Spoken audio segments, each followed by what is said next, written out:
way that I could ever find out what propelled George Ebert and why he did what he did. I can tell you that his spirit was larger than just about anybody I've ever met. And perhaps that's where his what propelled him was something that was very divine. Anytime that George would be asked who he was, he always would begin with, I'm a grandfather, I'm a father, and I'm a husband. And that's who he was. He never was a mental patient. He never was a diagnosis. He was a person first. He was a person who loved very, very big. He loved Maryanne and his family, and he loved his friends. And he's very dedicated and loyal to all of us. The first day that I ever met him, we were at a conference in the bar.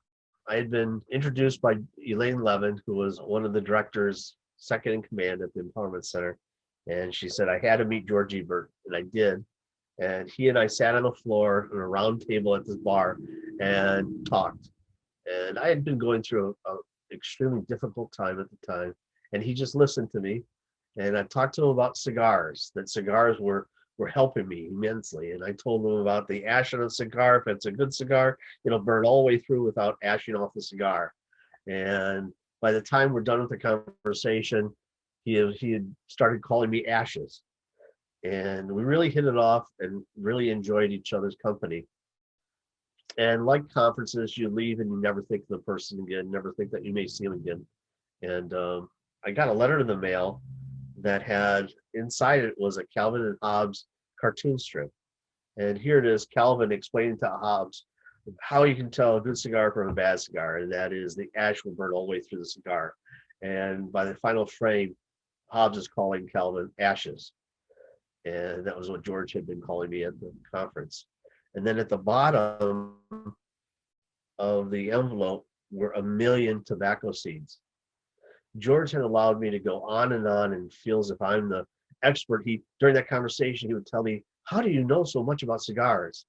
Well, George had been growing tobacco for decades and been rolling his own cigars, but he allowed me to feel as if I was the expert at it, and never mentioned once that he had any tobacco, that he ever grew it, that he ever rolled his own cigars.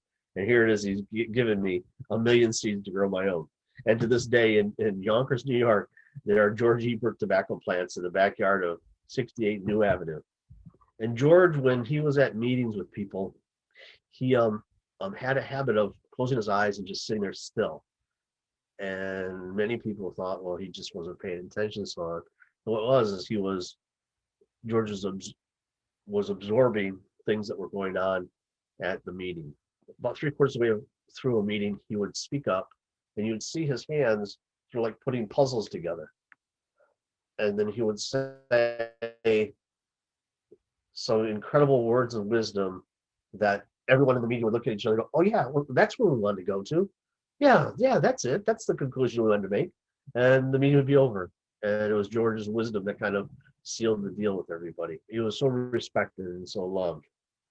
And in fact, it was hard. Sometimes it was hard for him to get the words out because I don't think they were his words. I think they were given to him. And he certainly was a person who he loved God. He loved Maryanne and his family, and he certainly loved friends. And I was so fortunate to have met George. And I speak to him to this day. George would not even be close to the man that he turned out to be without Maryanne.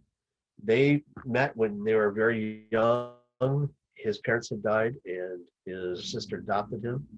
And he lived in a house that next door. He met this little girl, about 7 years old, and that was Maryanne, and that's where the love affair began. And what did Maryanne contribute to the movement? Maryanne contributed mainly bailing out George when he would get arrested. She was a calm stability, I think, in his life. She always keep $500 in her wallet just in case if George were to get arrested, she could bail him out. She was professional. She was a teacher, a mentor. She was the backbone of the Alliance, the Patient Liberation Alliance. She also started the peer accreditation program in New York. And her encouragement and grooming is why I was successful with the Empowerment Center. It was because of Mary being there as a friend and encouraged me that I could do it. And she would always say, if she could do it, anybody could do it. Then I wanted to end with George and what he contributed to the movement. Of course, he contributed to the Mental Patient Liberation Alliance. And through his love, leadership, determination, wisdom, and his ability to have fun and his large, extremely large spirit, he touched everyone in New York State and in the nation who was a psychiatric survivor.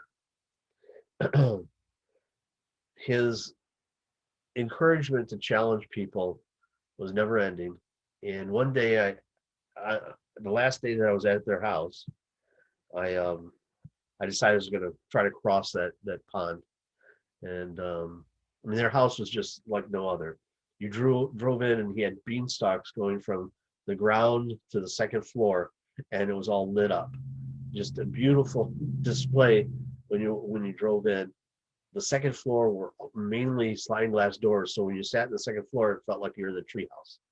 So here it is, one of the last days that we were there on this one particular vacation, and I'm standing by the log, and I thought, well, maybe I can do this. I know what I can do it. I get up on the log, and I was thinking of George in my head. I cross the log, get to the other side, and hop off. And somewhere on his property, I hear, he did it. George has been watching me the whole time. And George compelled me to do things that I would never have done without his encouragement, love, and support. And I miss him so much. But I talk to him regularly, and I love him very much, and I love Maryanne just as much. And I know Diane and I miss them immensely. And I know the world does too. And I just thank God for giving him to me in my life in the short period of time that I knew him. That's it.